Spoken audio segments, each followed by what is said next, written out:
Hello! എല്ലാർക്കും സുഖാണല്ലോ? ഇന്ന് രാവിലെ തന്നെ കിച്ചണിലെ പണികളൊക്കെ തീർന്നപ്പോ ഞാനൊരു ടോപ്പ് ഉണ്ടായിരുന്നേ. അതൊന്ന് ഷേപ്പ് ചെയ്ത് വെക്കാന്നൊക്കെ വിചാരിച്ചു. ഇത് കുറെ മുന്നേ ആയിട്ട് ഞാൻ ഫ്ലിപ്കാർട്ട് അല്ല മീഷോന്ന് വാങ്ങി വെച്ചതായിരുന്നു. കയ്യിൽ കിട്ടിയപ്പോ എനിക്ക് അത്രയ്ക്ക് അങ്ങോട്ട് ഇഷ്ടപ്പെടാത്തോണ്ട് അങ്ങനെ ഇരിപ്പായതാണ്. പ്രത്യേകിച്ച് ഇതിന്റെ കഴുത്ത്. പിന്നെ വലിയ വിലയൊന്നുള്ളതല്ല. അത് കാരണം പിന്നെ ഞാൻ റിട്ടേൺ ചെയ്യാനൊന്നും പോയില്ല. അപ്പൊ അതൊന്ന് ജസ്റ്റ് ഷേപ്പ് ആക്കി വെക്കാന്നൊക്കെ വിചാരിച്ച് മെഷീനുമ്മെ ഇരിക്കുമ്പോഴാണ് സൂചി ഉണ്ടായിരുന്നില്ല. ഞാൻ ദേവൂട്ടനെ പേടിച്ചിട്ട് അങ്ങനെ ഊരി വെക്കണതാണ്. അങ്ങനെ അതൊക്കെ തപ്പിത്തെരഞ്ഞെടുത്തു. പിന്നെ അടിക്കാനൊക്കെ ഓരോ ചില സമയത്ത് എനിക്ക് മൂഡ് തോന്നാറുള്ളൂ. അപ്പൊ ഞാൻ അതിനിങ്ങനെ ഒന്ന് സെറ്റായിട്ട് വന്നപ്പോഴത്തേക്കും അമ്മ വിളിച്ചിട്ടുണ്ടായിരുന്നു. അമ്മയുടെ വീട്ടിലാണ്. ഒറ്റപ്പാലം ഭാഗത്ത് പാലപ്പുറം എന്ന് പറഞ്ഞ സ്ഥലത്താണ്. അപ്പൊ അവിടുത്തെ വിശേഷങ്ങളും പോണ വഴിക്ക് മാർക്കറ്റില് ചേമ്പും തണ്ട് വിൽക്കാൻ വെച്ച കാര്യമൊക്കെ ഇങ്ങനെ പറയായിരുന്നു. അത് വാങ്ങിക്കാനാണെങ്കിലും ഒരുപാട് പേര് നിൽക്കുന്നുണ്ട് എന്നൊക്കെ പറഞ്ഞപ്പോ സത്യം പറഞ്ഞ ഒരു അത്ഭുതം തോന്നി. കാരണം ഇവിടെ തൊടിയിലൊക്കെ ഇഷ്ടംപോലെ നിൽക്കുന്നുണ്ട് ആർക്കും വേണ്ടാതെ. എനിക്ക് ഭയങ്കര ഇഷ്ടമാണ് ചേമ്പും തണ്ട് തനിയെ വെച്ചാലും എനിക്കിഷ്ടമാണ്. വിശേട്ടനൊന്നും അത്ര വലിയ താല്പര്യമൊന്നുമില്ല. അതുകൊണ്ട് ഞാൻ വെച്ചിട്ട് തന്നെ കുറെ നാളായിട്ടുണ്ട്. അങ്ങനെ ഞാന് കണ്ണനും ഞാനും കൂടെ പോയി പറിക്കാം എന്നൊക്കെ വിചാരിച്ച് അങ്ങനെ ഇരിക്കായിരുന്നു. അമ്മ പറഞ്ഞ കേട്ടപ്പോ എനിക്കൊരു കൊതി തോന്നി കഴിക്കാൻ വേണ്ടീട്ട്. അപ്പൊ അവിചാരിതമായിട്ട് പിന്നെ വിശേട്ടൻ വന്നപ്പോ പിന്നെ ഞാൻ ആ പണി മൂപ്പരേനെ അങ്ങട് ഏൽപ്പിച്ചു. ഫോറസ്റ്റ് മുഴുവന് കാടാണല്ലോ എന്ന് പറഞ്ഞ പോലെ തൊടി നിറച്ച് പൊന്ത കെട്ടി കിടക്കാണ്. ഇപ്പൊ അടുത്ത് നേരേക്കിട്ടേ ഉണ്ടായിരുന്നുള്ളൂ. ഇത് തന്നെ ഒരു പണിയാണ്.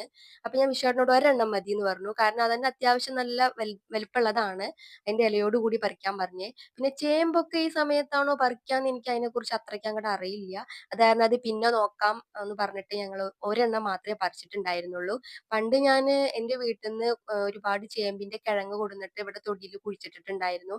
അങ്ങനെയും കുറെ ഉണ്ടായിരുന്നു. പിന്നെ ഈ കുഞ്ഞുട്ടിയേട്ടന്റെ വക ചേമ്പും മഞ്ഞളൊക്കെ കൊടുന്ന് കുഴിച്ചിട്ടിട്ടുണ്ടായിരുന്നു ട്ടോ. ഒരു കൊടയായിട്ട് ഇത് യൂസ് ചെയ്യാന്ന് പറയായിരുന്നു വിശേട്ടൻ. കാരണം അത്രയും നല്ല വലിപ്പമുള്ള ഇലയാണ്. അപ്പൊ ഞങ്ങളുടെ വരവ് കണ്ടപ്പോ ദേവുട്ടൻ അവിടെ സിറ്റൗട്ടിൽ നിന്ന് ചിരിക്കുന്നുണ്ടായിരുന്നേ.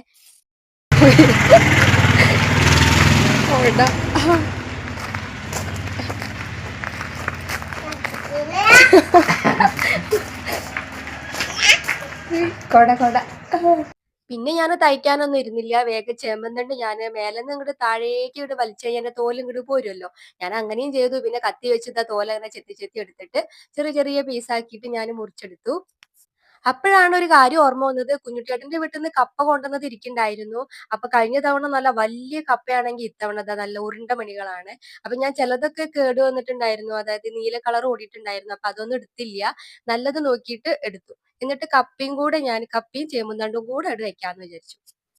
ഞാനിപ്പോ കുക്കറിലാണ് വേവിക്കാൻ പോണത്. അപ്പൊ ചേമ്പും തണ്ടും കപ്പയും പിന്നെ കുറച്ച് വെള്ളം ഒഴിച്ചിട്ടുണ്ട്. പിന്നെ ഒരു ഇത്തിരി മഞ്ഞൾപ്പൊടിയും ചേർത്ത് കൊടുത്തിട്ട് എല്ലാം കൂടെ ഒന്ന് ഇളക്കി കൊടുത്തിട്ട് ഇതൊന്ന് വേവിക്കാൻ വെക്കാം. ഉപ്പ് ഞാൻ പിന്നെയാണ് ചേർത്ത് കൊടുക്കണുള്ളൂ.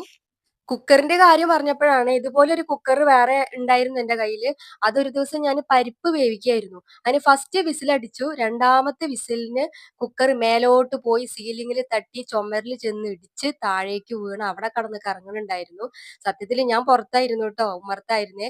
സൗണ്ട് കേട്ട് വന്നപ്പോ കുക്കർ കടന്നങ്ങനെ തിരിയാണ്. അപ്പൊ ഈ പരിപ്പ് വേവണ സമയത്ത് അത് വാഷറിന്റെ ഇടയിൽ കുടുങ്ങിയിട്ട് പറ്റിയൊരു അബദ്ധമാണ്. അപ്പൊ അതിനുശേഷം എനിക്ക് കുക്കറിൽ സത്യം പറഞ്ഞു കഴിഞ്ഞാൽ ഒരു പേടി പിടിച്ചു. അതുകൊണ്ട് കുക്കറിലൊക്കെ നമ്മൾ പണിയെടുക്കുമ്പോ കെയർഫുള്ളേ. അപ്പൊ ഏതായാലും ഞാനൊരു 2 വിസിൽ വന്നപ്പോ ഓഫാക്കി ആവിയൊക്കെ പോയതിന് ശേഷം ഞാൻ തുറന്നു നോക്കിയപ്പോ ചേമ്പും നല്ല വെന്തിട്ടുണ്ട്. എനിക്ക് നല്ലോണം അങ്ങട് വേവണം. ഇടയ്ക്ക് ഇങ്ങനെ അത് കടിക്കണത് ഇഷ്ടല്ല. കപ്പയും നല്ലോണം വെന്തിട്ടുണ്ട്. ഇനി ഞാൻ കുറച്ചും കൂടെ വെള്ളം ഒന്ന് വറ്റിച്ചെടുക്കുന്നുണ്ട്. ഞാൻ ഉപ്പിട്ടിട്ടുണ്ടായിരുന്നില്ല. ഈ സമയത്താണ് ഉപ്പ് ചേർത്ത് കൊടുക്കുന്നത്.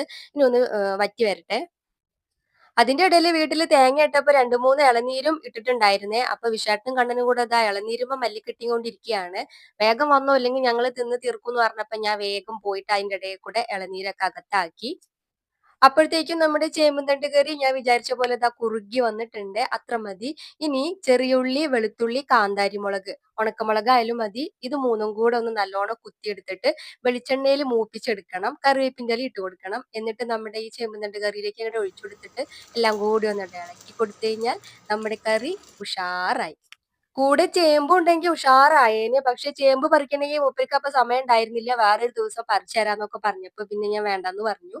ഞാനിപ്പോ ഇത് കുക്കറിലാണല്ലോ വെച്ചത്. അപ്പൊ ഇനി കുക്കർ അടച്ചു വെച്ചിട്ട് ഒരു ഇത്തിരി സമയം കഴിഞ്ഞിട്ടൊന്ന് തുറന്നു നോക്കുകയാണെന്നുണ്ടെങ്കിൽ ഒന്നും കൂടെ ഒന്ന് കുറുകിയിരിക്കുന്നുണ്ടാവും. ദാ ഇതുപോലെ നല്ല സൂപ്പർ ആയിട്ട് ഇരിക്കുന്നുണ്ടാവും. അപ്പൊ ചേമ്പും തണ്ട് ഇതുവരെ കഴിക്കാത്തവരുണ്ടെങ്കിൽ ഒന്ന് ഇതുപോലെ ഉണ്ടാക്കി നോക്കി നോക്കൂ. ഉറപ്പായിട്ടും ഇഷ്ടപ്പെടും. അപ്പൊ എനിക്കിന്ന് ഏതായാലും കുശാലായി. ഈ വീഡിയോ ഇത്രയേ ഉള്ളൂ.